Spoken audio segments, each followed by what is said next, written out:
bakit na-cancel ang flight ay hindi dahil kay airline. So since hindi kasalanan ni airline yan, your entitlements are limited only to this and you cannot claim for hotel accommodation or free transport.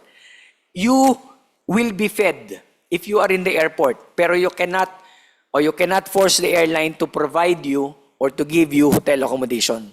Dahil yan ay force majeure or hindi kasalanan ni airline kung bakit na-cancel ang flight. Example, bumagyo, nagkaroon ng baha, o kaya naman merong nag-overshoot o may nag-crash na aeroplano sa runway na apektuhan lahat ng flights. So it's not due to your airline. No? It's not your airline's fault.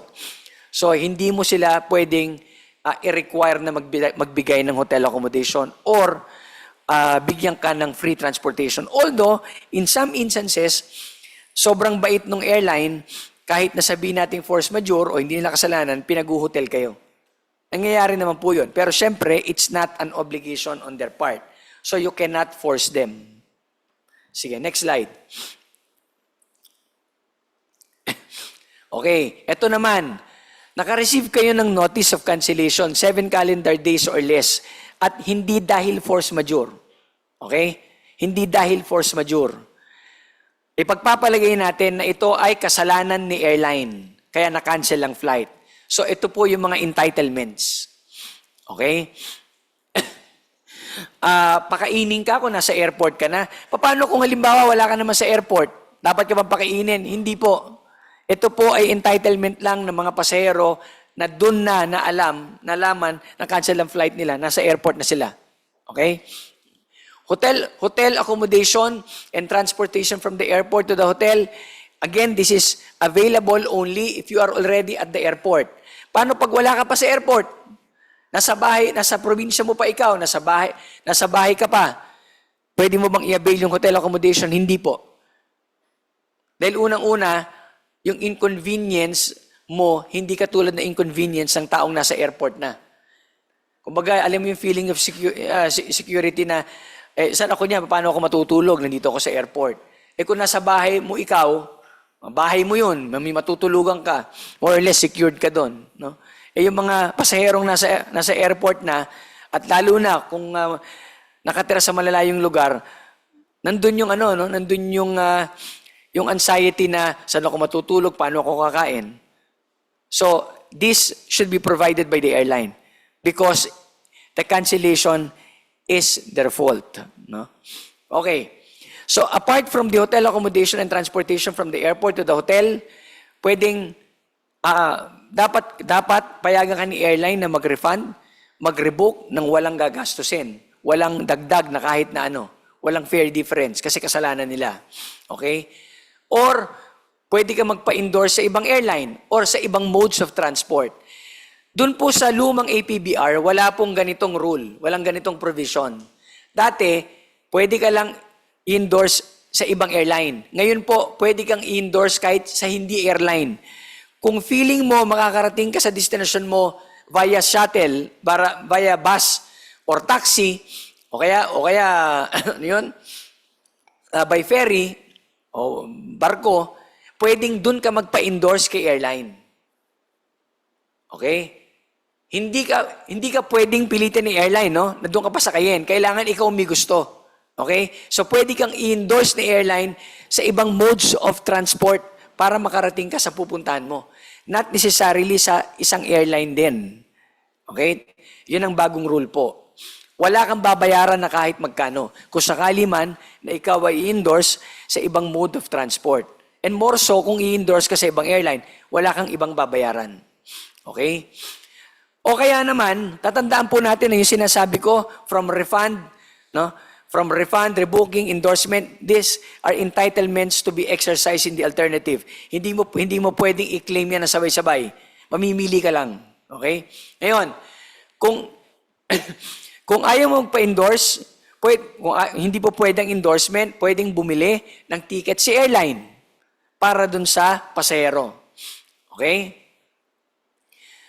O kaya naman, pwedeng si pasahero ang bumili ng ticket, no? Kung hindi hindi ka bibilan ng ticket ni airline provided pinaalam mo kay airline at pumayag si airline na bibili ka ng ticket. Okay? So pwede ka bang bumili ng ticket nang walang consent o hindi pumayag si airline? Hindi po pwede as a rule. Pero kung halimbawa, nagpaalam ka kay airline na bibili ka ng ticket, let's say after 2 hours na hindi ka binalikan ni airline, no? Sinabi ni airline, halimbawa, ako na bibili ng ticket mo. So, babalikan kita after 2 hours. Okay, lumagpas na 2 hours, hindi ka pa rin binabalikan ni airline. So, pwede ka na ngayong bumili ng sarili mong ticket.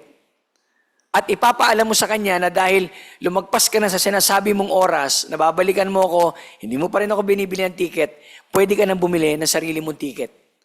Okay? Paano kung halimbawa, kinontest ni airline yung pagbili mo ng ticket? Okay? Pwede ka mag-file ng reklamo kay CAB. At sabihin mo na gano'n yung nangyari. Okay? Pag bumili ka ng ticket from another airline or from a different mode of transport, yan po ay subject to reimbursement by your original airline. Dapat bayaran ka ni airline. Again, pag hindi ka binayaran, pwede kang magreklamo sa amin. Okay? Pero alam niyo, sa totoo lang, ito po real talk din.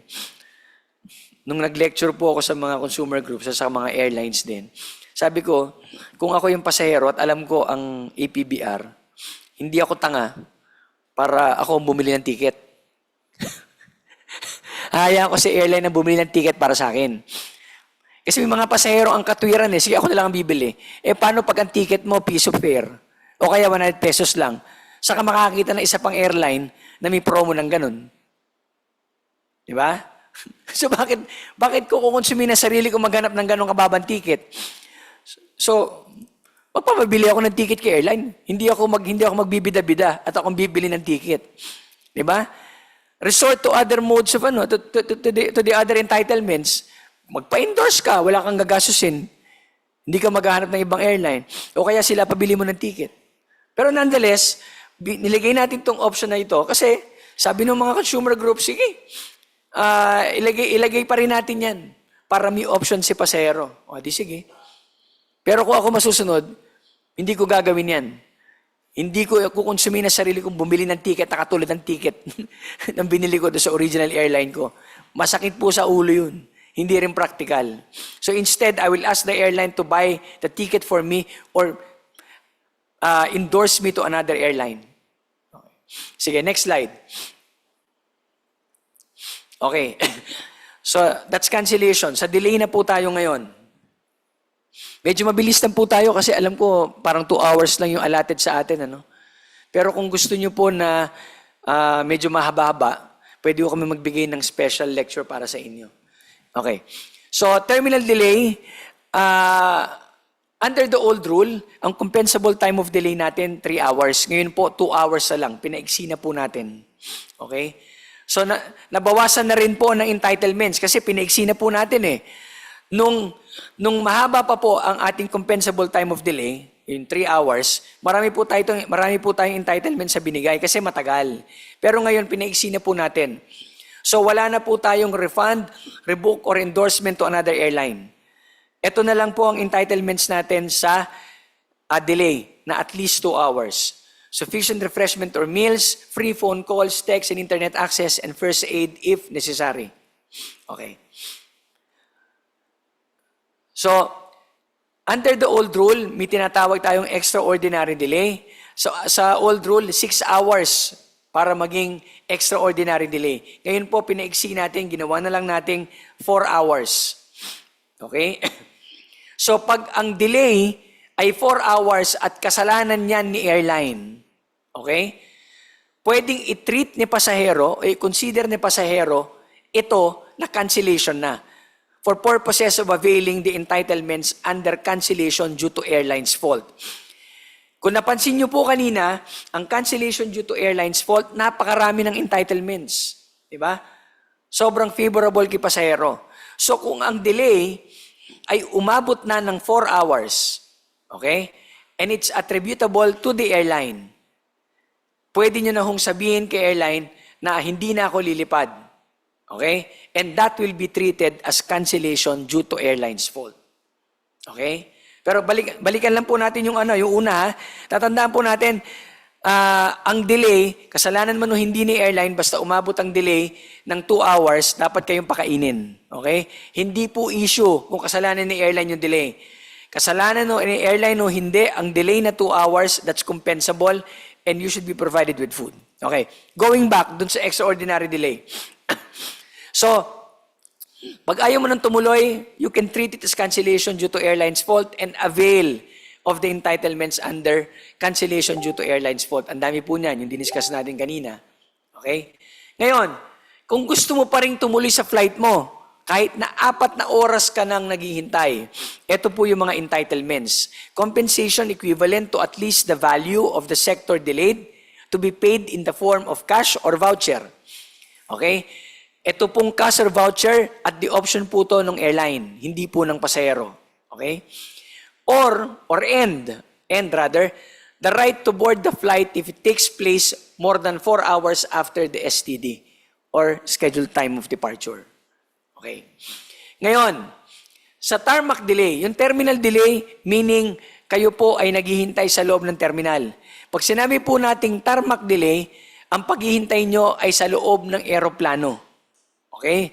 Yun po ang difference nun. Pag tarmac delay, doon ka naghihintay sa loob ng eroplano at hindi pa lumilipad ang eroplano. Okay? Pag terminal delay, sa loob ka ng terminal naghihintay, hindi ka pa nakakasakay ng eroplano. Okay?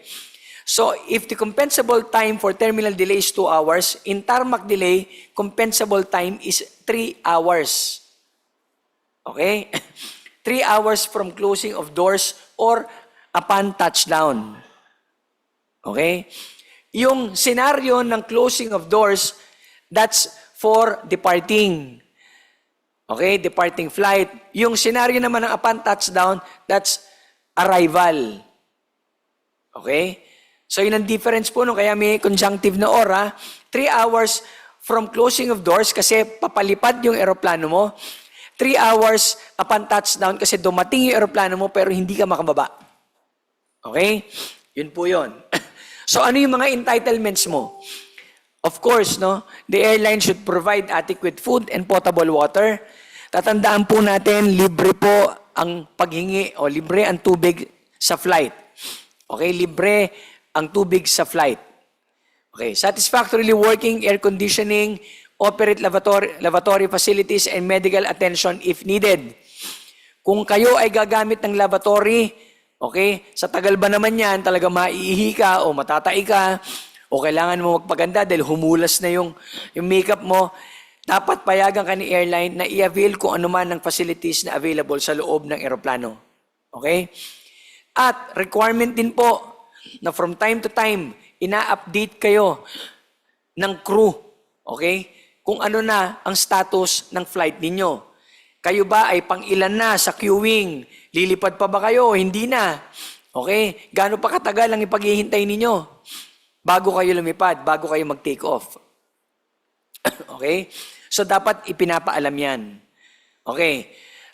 Yung rule po na ito, ang ibig sabihin niyan, pag tumungtong na ng 3 oras ang paghihintay nyo sa loob ng aeroplano, dapat ipa-deplane na kayo. Okay? Dapat pababain na kayo ng piloto. Dahil sobrang tagal na ang paghihintay ninyo.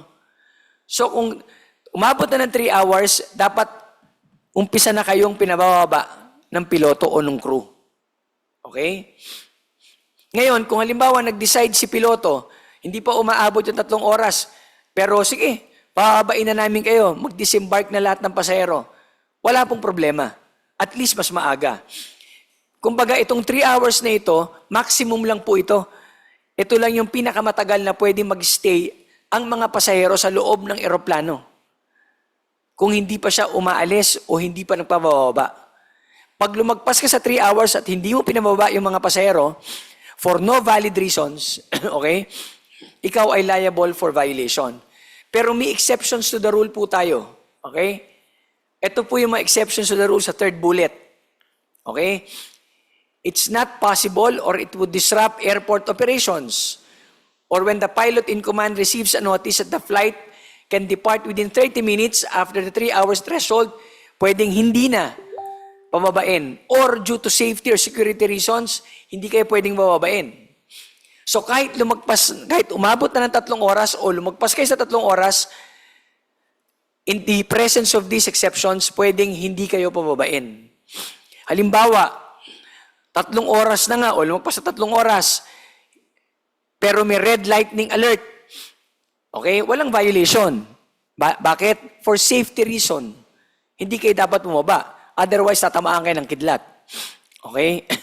Halimbawa, sa dami ng na-delay na flights, siksika na sa loob ng terminal. Okay? Tapos, wala ka nang magagamit na espasyo sa loob ng terminal para isaksak yung mga pasahero na i-disembark mo. Pwedeng hindi ka na bumabain. Bakit? Mas inconvenient yung makikipagsiksika ka sa loob ng terminal kung gano'n ang senaryo. At yan po ay nangyari sa Clark dati. Nagkaroon ng massive diversion of flights sa Clark. So nagsiksikan lahat ng flights dahil hindi pwedeng accommodate ng Manila. So may mga pasahero na hindi na pinababa ng aeroplano. So valid, no, kung bakit sila nagtagal ng ganong katagal sa loob ng aeroplano. Kasi wala na rin silang pupwestuhan sa loob. Okay? So mas convenient kung tutuusin na sa loob ka ng aeroplano kaysa dun sa loob ng terminal na napakaraming pasahero na nandun na, no? Mas mainit. So ngayon, it's an exception to the rule. So pwedeng hindi ka napababain. Pero in the absence of these exceptions, kailangan pababain ka ng piloto. Pababain kayo ng piloto. Okay? Halimbawa, it falls in one of the exceptions. Dapat pakainin ka nung airline. Lumagpas ka sa 3 oras, dapat pakainin ka. Kahit sabihin natin na valid ang reason kung bakit nag-exceed sa 3 hours, dapat pakainin ka. Okay? Magbigay sila ng kakainin mo sa loob ng eroplano. Or payagan kang tumawag. Okay? Sige, next slide. Okay. So ito yung sinasabi ko po kanina, dati wala tayong rule pagdating sa misconnection. Ang dami pong complaints kaming na-receive tungkol dyan. So ngayon po, meron na tayong rule. Sagot na po ni airline. Okay? Siya may kasalanan kung bakit hindi o naiwan kayo ng isa nyo pang flight. Sagutin na po niya ngayon yun. Siya ang bibili ng ticket para sa inyo. Gastusin niya yun. Okay? Dati wala po tayong ganyang rule. Pero ngayon po meron na. Okay. Class downgrade. Halimbawa, from business class, bigla kayo na downgrade sa economy. It's because nagkaroon ng aircraft downgrade. Okay? Dapat ibalik ni airline yung fare difference, no, nung business class doon sa bago nyong class or economy. So kung ano fare difference ang dapat ibalik kay airline, ibalik kay pasahero, ibalik ni airline. Plus may penalty pa yan. An amount equal to 50% of the fare difference. Ibibigay yan on top of the refund of the fare difference. So parang parusa yan. Kasi the passenger was forcibly downgraded eh. What if may mga amenities ka na in-avail pero hindi mo na-avail during the flight? At yun ay binayaran mo kay airline. Pwede mong pa-refund yun kay airline. Bakit? Hindi mo kasi nagamit yung amenities na binayaran mo. Halimbawa, doon ka, nagbayad ka, let's say, ng $50 for a fire exit seat, pero hindi ka doon nilagay, pwede mong i-refund yun. Nag-avail ka ng food na halal, halimbawa, pero hindi yun ang binigay, o hindi ka na binigyan at all, pwede mong i-refund yun. Kasi hindi mo na-avail, hindi na ibigay sa'yo ni airline, binayaran mo yun eh. It would be unjust enrichment. Pag hindi binalik sa'yo ni airline yun ang prinsipyo sa batas. Okay? Sige, next slide. Ito po yung I'm sure familiar kayo dito sa Claudine Barreto rule.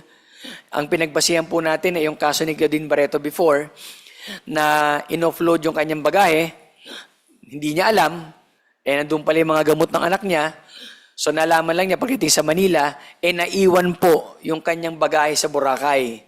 In-offload for valid reason naman. Okay? Wala ho tayong problema kung i-offload mo ang bagahe for valid reason. Pero dapat ipaalam mo kay pasahero before mo i-offload, during the flight, at after the flight na in-offload mo yung bagahe niya. Okay? Pag nasatisfy mo yon, wala kang violation. Pero pag hindi na-comply ni airline yan, hindi nagawa ni airline yan, may violation si airline. And for every delay in the delivery, for every 24-hour delay in the delivery of the offloaded baggage, the passenger is entitled to a compensation of 2,000 pesos. Okay? Kung 3 araw na hindi na-deliver, babayaran ka ng 2,000 pesos each. So a total of, alam yun, 6,000 pesos. Okay? Until such time na hindi na makita ang bagahe mo, let's say 7 days na, okay? Hindi pa makita bagahe mo, pwedeng i-declare ni airline na lost baggage yung bagahe mo. Tatandaan po natin, yung rule on presumption of loss, hindi po si pasahero ang nag-exercise niyan. Hindi si pasahero ang magsasabi na, lost na bagahe ko. 7 days na, hindi. Sa airline po yan. So, pag 7 days na hindi pa rin na i-deliver sa'yo ni airline, hindi pa rin malocate ni airline, pwede na niyang sabihin na lost baggage na yan. So, dapat bayaran ka na niya ng compensation for lost baggage on top of the compensation for the delay in the delivery of baggage. So, meron kang dalawang compensation, set of compensation na matatanggap sa delay ng delivery, at kung dumating na yung 7th day at hindi pa rin nakikita at sinabi ni airline lost baggage na yan, on top of 2,000 pesos, you will be paid the compensation for lost baggage. So, dalawang compensation ang matatanggap. Eh kung halimbawa, 7 days na, hindi pa rin nagde-declare ng lost baggage si airline, okay lang ba yon? Okay lang yon. Eh kung ayaw niya mag-declare ng lost kung tutuusin, beneficial sa yon. Bakit? Kasi araw-araw binabayaran ka ng 2,000 pesos so kung dumating man niya ng 10 days or 14 days, bayad ka pa rin. Hindi ka lugi. Tapos kung sakali mang after 14 days, saka siya mag-declare ng lost baggage, bukod doon sa 2,000 times 14, meron pa babayaran sa'yo ng compensation for lost baggage. So malaki ang makukuwang compensation ni pasahero. Kung halimbawa, dineclare ng lost, wala na yan, sabi ni airline, pero na-recover, nakita. Okay? Kaso binayaran ka na ng compensation for lost baggage. Kailangan pa bang ibalik ni airline yung bagahe, ibalik ni airline yung bagahe mo? Yes. Kailangan pa rin ibalik ni airline. Tatandaan natin, yung compensation na ibinigay sa atin ni airline is compensation for the inconvenience. Hindi yun kabayaran sa pag-aari mo dun sa bagahe. So you remain the owner of the baggage. Hindi ownership ang binayaran sa compensation, kundi yung inconvenience. So ibabalik pa rin sa iyo yun kasi ikaw pa rin ang may-ari ng bagahe. Okay? Sige, next slide. So ito yung binanggit ko kanina, for international flights, ang i-apply natin ay Montreal Convention of 1999. Okay? Tatandaan po natin, kahit sinasabi natin sa APBR na ang mga Philippine carriers, kahit international flights ay govern ng APBR, kung babasahin po nating mabuti, ang sinasabi ni APBR din sa isang provision, pag international flight, govern niya ng Montreal Convention. So kahit Philippine carrier yan, basta international flight yan, govern yan ni Montreal Convention. In addition, doon sa kung anong provision ng APBR na wala sa International Convention. Okay? Naintindihan po ba? So, pag international flight, regardless kung ikaw ay Philippine carrier or foreign carrier, covered ka or governed ka ng Montreal Convention because it's an international flight. Okay? Pero, kung merong ibinibigay pang entitlements ang APBR, other than the entitlements under the Montreal Convention, makukuha mo pa rin yun. Okay? Kung ikaw ay Philippine carrier o ikaw ay foreign airline at ang pinag-uusapan natin ay yung outbound flight mo. Okay? So, walang conflict, ha? Huwag po tayong malilito. Walang conflict sa APBR at sa Montreal Convention because the APBR cross-references to the Montreal Convention as far as international flights are concerned, regardless of your status, whether you're a Philippine carrier or a foreign carrier. Okay? Pero yung wala sa Montreal Convention, pero nandun sa APBR at ikaw ay Philippine carrier operating an international flight or you're a foreign airline operating an outbound flight, meaning a flight coming from the Philippines, this will apply. Okay? Ngayon, kung halimbawa, merong domestic regulation yung foreign airline na mas beneficial, okay? Mas beneficial sa APBR. Paano yun? Anong i-apply mo? I-apply mo yung regulation na mas beneficial sa pasahero. Okay? Yun ang ating rule. It's always construed or interpreted liberally in favor of passengers. Yan.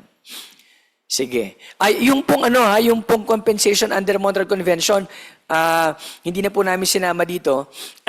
It's in the form of special drawing rights. Okay? So, parang dollars yan pag meron niyang may exchange rate yan. So, yung exchange rate on the day the incident happened, yun ang magiging basehan ng claim mo o ng compensation mo. Tapos, yung lost baggage ninyo, ganito po yan, madalas na yung problema to, maraming nagko-complain na nawala daw yung item nila sa loob ng check-in baggage sila, hindi sila kinompensate ni airline. Okay, may rule po tayo dyan under the Montreal Convention. Dapat, may special declaration of interest and special declaration of value. Present po dapat yung dalawang elements na yan.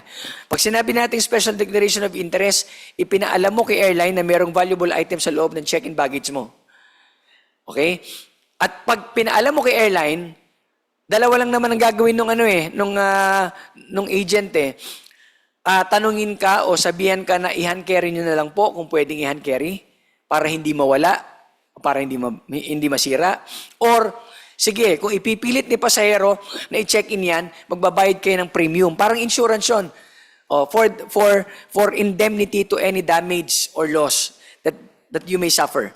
Okay? Ngayon, kung hindi mo ginawa yung dalawa na yan, at nawala yung valuable item, wala kang habol. Okay? More so, hindi mo dineclare, hindi mo pinakita ka doon sa agent ng airline. Sino ba naman tangang airline na magbabayad sa'yo nang hindi mo pinakita na meron ka palang item na ganun? Walang maniniwala. So, kailangan ipakita mo. Okay? Kaya, yung mga nagko-complain sa amin, galit na galit, bakit daw we ruled against them, sabi nga namin, meron din ho tayong rule under the convention, kailangan ipakita mo. Common sense will tell you, sino maniniwala sa'yo na meron kang diamante sa loob ng bagahe mo kung hindi nakita, hindi mo pinakita. At saka kung valuable yan, bakit mo i-check-in? I-hand carry mo yan kasi napaka-importante niyan eh. Di ba? Kami naman din po, based on experience, na nakaka-encounter kami ng mga scammer. Sasabihin na meron, pero wala naman pala talaga. Di ba? Minsan kasi gagamitan din ng common sense. No? Napaka-importanting bagay, ihiwalay mo sa katawan mo, i-check-in mo. Di ba? Contrary to human, to human experience and interest. Okay. Next slide. Okay. Yung pong compensation should be paid at the airlines counters or at the main officer branch. Okay? Sige, next slide. Patapos na ata yan. Yan, sige. So, that's the last slide po. Pasensya na po, tumagal tayo ng hanggang 12. So, thank you very much po. So, let's go to the question and answer po. Attorney, maraming salamat po sa iyong very detailed and insightful presentation. Due to limited time po, makakapag-accommodate na lang po tayo ng limited number of questions po. Attorney, sa unang question po natin, ito po ay from F&S Ticketing and Documentation Services, Mr. Freddy Batidor. Ano po ang rule kung yung passenger na halimbawa taga-island tapos hindi po nakasakay sa flight niya dahil po sa bagyo, hindi siya nakapunta sa airport o wala pong biyahe papuntang airport, pero tinuloy po yung flight niya. pwede po bang ma-rebook yung flight niya na walang rebooking fee? Ano po ba yung pwede gawin ng pasahero po sa ganitong sitwasyon, attorney? So kung ang tama no, dahil may bagyo kaya hindi nakaano. Hindi po nakaalis sa, halimbawa sa tinutuluyan yung pasahero po, pero itinuloy pa rin po yung flight. Ano yun? Valid ano yun? Valid reason yun para magpa-rebook siya without any fee. Noted po, attorney. Thank you po. Next naman po, pasensya na po, medyo mabilis lang. Next question naman po, paano po kung nasa airport na, tapos po nung araw din na yon nakansela po ang flight, pero may mga nabook na po kami na tours and accommodation, ano po ang karapatan namin dito? Pwede po ba kaming mag-demand po ng kabayaran galing sa airline para po sa mga na-tour na-book na namin na tours and accommodation para sa araw na na-delay po kami at hindi namin siya nagamit? Okay. Kung ang reason for the cancellation is force majeure, hindi mo magagawa yung kay airline kasi walang may kasalanan. No? Force majeure yan. Pero kung halimbawa, kasalanan ni airline yan, pwede ka mag-claim pero not under the Air Passenger Bill of Rights. Hindi under ng APBR. Magdidemanda ka sa korte kasi hindi na related sa transpo yung i-claim mo. Sir, kapag po mga ganong complaint, sa CAB pa rin po ba yun ilalodge po o dapat may iba po dapat na pag-filean po ng ganong complaint? Pag ang kiniklaim mo na, let's say, for hotel accommodation, no, yung parang damages na o yung pagre-refund ng hotel accommodation mo, shuttle rental mo, hindi na po sa amin yon. Although, pag may pumupunta sa amin ganyan, ina-advise namin sila na mag-file na lang ng reklamo sa small claims court. Ngayon, contrary sa akala ng iba na pag kinorte mo matagal, pag sa small claims court po yan, pasok sa jurisdictional amount niya, mabilis lang po yan. In fact, may mga bumabalik po sa amin ng mga complainant, nagbibigay ng feedback kasi nasabi nga, totoo palang mabilis kasi in 2 weeks or 3 weeks time tapos eh. Thank you po, attorney. May tanong po dito si Ma'am Maria Cecilia Contang. Ito po ay napapanood kasi saan daw po ba dapat pag-claim? Sa airline o pati po sa travel insurance? Ito po ay magkahiwalay po, no? Tama po, attorney? Okay, ganito yan kung ang travel insurance ay pag-aari din ng airline, may claim ka sa airline kasi sila din yung may-ari ng travel insurance sa kanila din galing. Pero if it's a separate travel insurance, depende yan sa kung ano ang terms and conditions ng travel insurance mo. Kung ano yung mechanism o mechanics ng travel insurance mo. Kasi this is separate from the airline. So kung nag-avail ka ng travel insurance, okay, na hindi naman si airline na nag-offer sa'yo, at nagka-problema ka, tingnan mo muna kung ano yung mechanics ng travel insurance mo for claim. Okay. Pero kung si airline ang nag-offer sa'yo niyan, ng travel insurance na yan, pwede ka mag-file ng complaint mo o ng claim mo kay airline. Bakit? Kasi siya yung nag-offer sa'yo. Yun. Alam nyo, yung mga travel insurance na yan, these are optional insurances. Nasa iyo naman yan kung gusto mong kunin o hindi. Pero there is no such thing as mandatory insurance na babayaran mo. Bakit? Kasi built-in ang insurance sa lahat ng eroplanong inilalabas sa factory. Ang ibig sabihin, pag na-injure ka o kaya nag-crash yung eroplano, talagang may insurance ka makukuha from the airline. Built-in yon. Yung mga sinasabi nating travel insurances ngayon, these are optional insurance na actually for inconvenience reasons. Kaya mo kinukuha. Thank you po, attorney. Ito po, medyo marami pong nagtanong, napapanahon din po. May makukuha po bang compensation kung sakaling na-offload po ang pasahero, halimbawa ng immigration po? Or na-delay po ng dahil sa immigration? Kung sakali man po, sir. Tapos po, nagsara na daw po ang boarding gate. Kung sa part po ng pasahero, ano po yung pwede niyang recourse? Unfortunately, hindi na natin sinama sa APBR yan kasi iba na ang may jurisdiction yan, immigration na yan. Pero as far as I know, may mga terms and conditions sa mga airlines na lenient sila pagdating sa ganyan. Kung ang reason for offloading immigration, normally nare-refund or nare-rebook. Pero walang compensation arising from the APBR. Ang compensation or entitlement arises from the conditions of carriage. Okay po. Thank you, Attorney. Ito po from Ma'am Carmela Gibone. Attorney, kapag may consumer complaint regarding airfare rates or refund for airplane ticket, paano daw po makakapag-file si consumer sa CAB? Sa city daw po kasi nila, walang CAB. Ang meron daw po, Transportation Regulation Officer na merong desk sa airport. Paano po ba yung tamang pagpa-file po kung halimbawa wala sa Metro Manila? Okay, ganito muna yan, ano? Akala kasi natin, pag may problema tayo sa airline, CAB ka agad. Ang unang dapat po nating gawin, kung may problema kayo kay airline muna kayo magreklamo mismo. Okay? Pag hindi niya na-actionan yan sa oras na tinakda niya, doon pa lang kayo pumunta sa CAB. Kasi unang-una, being the operator of the flight, siya din ang makapagbibigay sa'yo ng remedyo agad-agad. Kasi siya yung magpapalipad sa'yo. Siya yung may-ari ng eroplano. Siya yung airline company mismo. Pero kung hindi siya sumunod sa ipinangako niya sa'yo, that's the only time na pupunta ka kay CAB. Pag pumunta ka naman sa CAB, okay, tama yung sinabi niya, yung binanggit niya. Wala kaming regional offices, wala kaming city offices or provincial offices.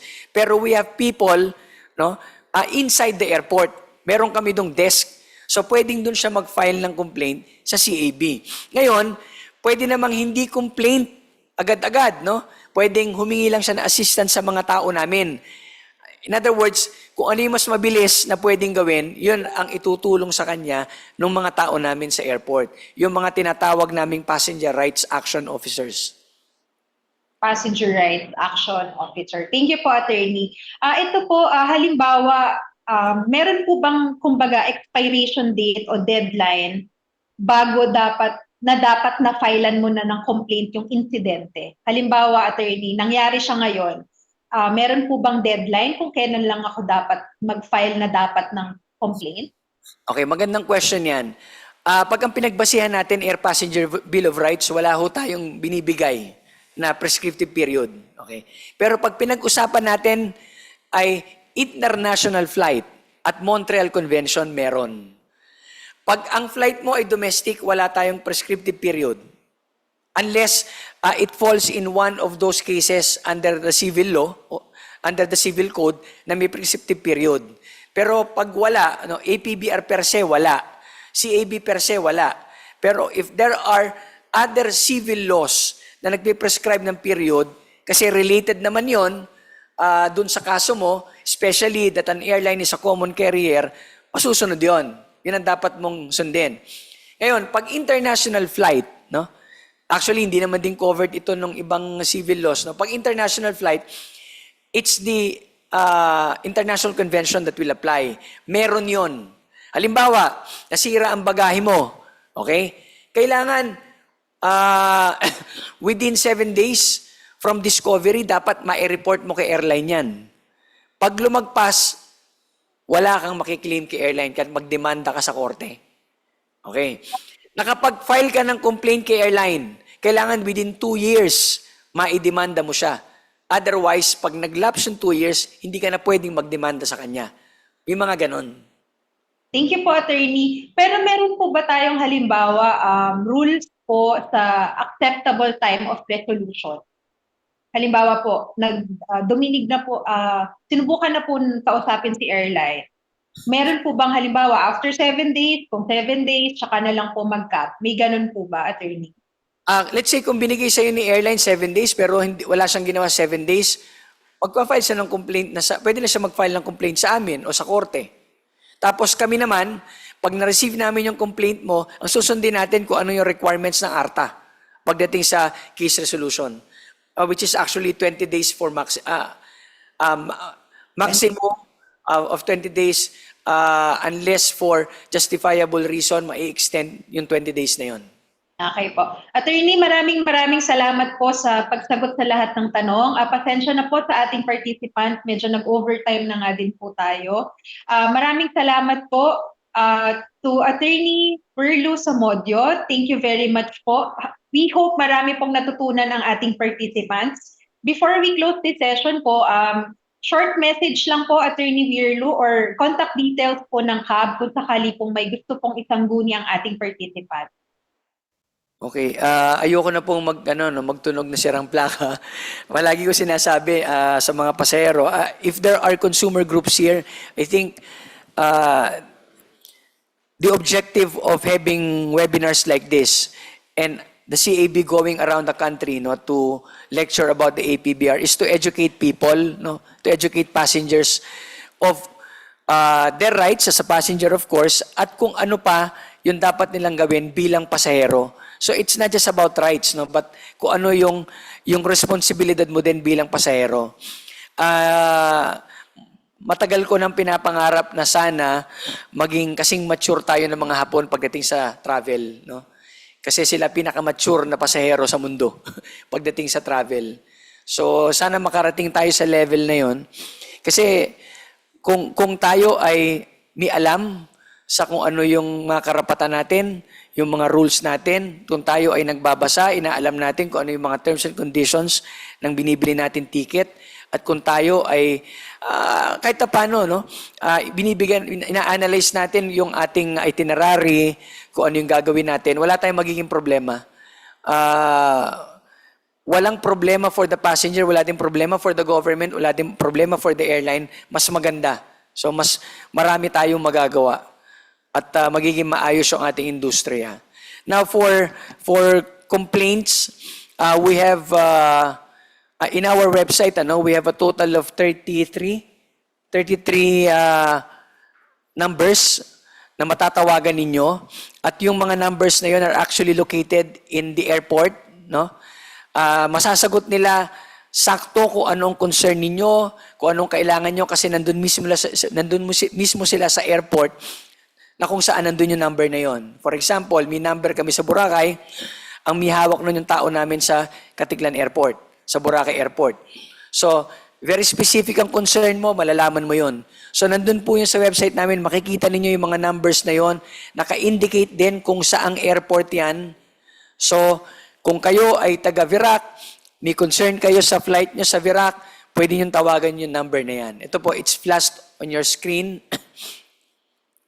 So, hindi ho hotline lang yan. Yan ho ay, marami ho kaming numbers, no?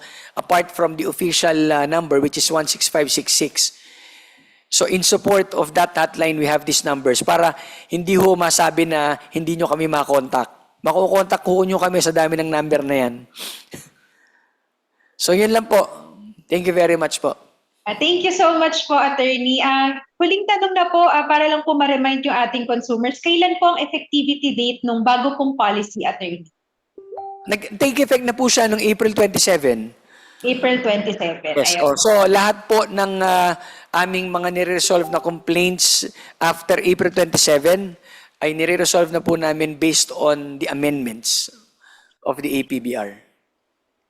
Salamat po. Maraming salamat po ulit to Attorney Wirlo Samodio. Maraming salamat po to the Civil Aeronautics Board.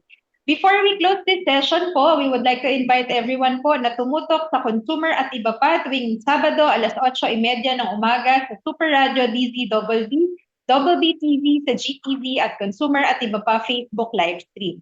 This is to formally close po our webinar for today. Muli maraming salamat po sa ating very capable speaker, the Chief Legal Officer of the Civil Aeronautics Board, Attorney Wirlo Samodio. At mula po sa Consumer Protection and Advocacy Bureau, Fair Trade Group, maraming salamat po sa ating mga participants na nakasama natin ngayong umaga. Huwag niyo po kaming kalimutang samahang muli sa aming mga susunod na webinar. Our announcement po will be posted in our social media account. For more updates, please like, follow, and subscribe to our Facebook, Instagram, Twitter, TikTok, and YouTube accounts, DTI Consumer Care, DTI 1384, and DTI Philippines. Also, kindly accomplish and submit the survey form para makakuha din po kayo ng link at maka-download ng presentation na ginamit ngayong umaga. Thank you so much, everyone, and stay safe. Thank you po. Salamat po.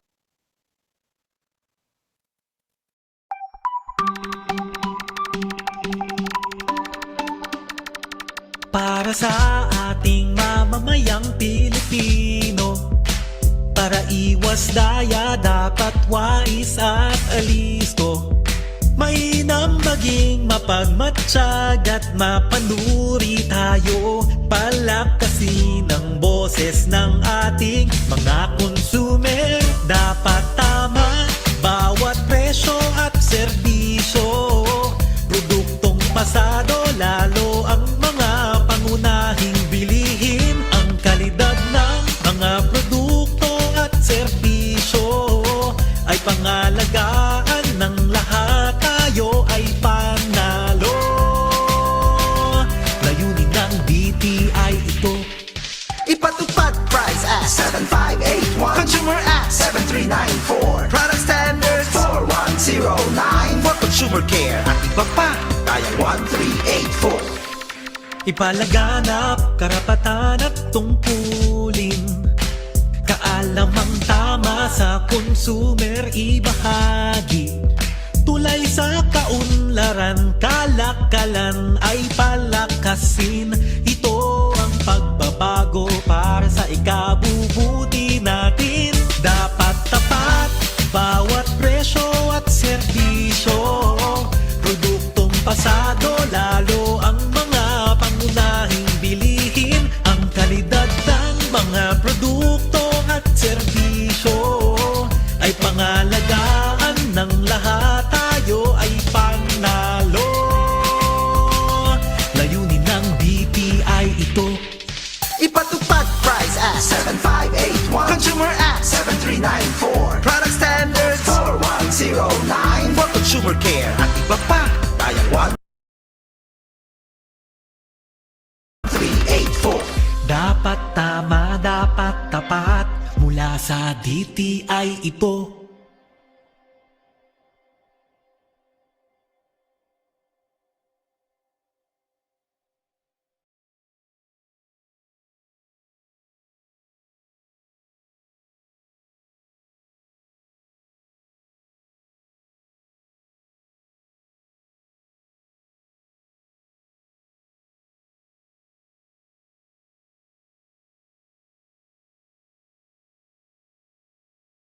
Recording stopped.